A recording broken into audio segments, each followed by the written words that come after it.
You know the feeling. The new person, the sudden, intense spark. You feel seen. You believe, just for a moment, that you have found the missing piece. But then, a few weeks or a few months later, the magic fades. The bright color of this new person turns to gray, and you are, once again, looking for the next spark. Why does this keep happening? Are you simply addicted to love? Or afraid of commitment? A psychoanalytic view would suggest something far deeper. It would suggest that the person who is always falling in love doesn't actually love the other person. They are in love with a promise.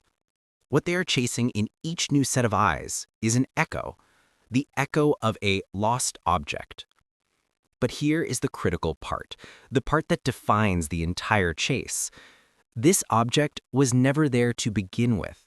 It is not a thing you lost. It is not your mother or a childhood toy. It is the echo of a feeling. It is the memory of a time before we understood lack, a time of imagined, perfected satisfaction, a time before we entered language, before we had to ask for things and realize we were separate. The psychoanalyst Jacques Lacan gave this a name. He called it the objet petit a. It is not the object of desire, it is the cause of desire. It is a remainder, a void, a hole. This lack is the very engine that powers your desire. It is what makes us human. It is what moves us, but it can never, ever be filled. It is a ghost in the machine of our psyche, insisting on appearing possible. This is why the chronic lover lives in the future. They are not interested in the present of the other person. They are obsessed with the potential. They project. They idealize. They anticipate. In the first few weeks, this new person is not a person at all. They are a collection of possibilities. They are a symbol. The chronic lover does not find their perfect person. They manufacture them. They perform a kind of alchemy. They take the few, simple, real details of this new person, the way they laugh, a book they read, a shared glance, and they spin these threads into a golden tapestry. They build a cathedral of meaning around a simple stone. They are not in love with a human being. They are in love with their own projection.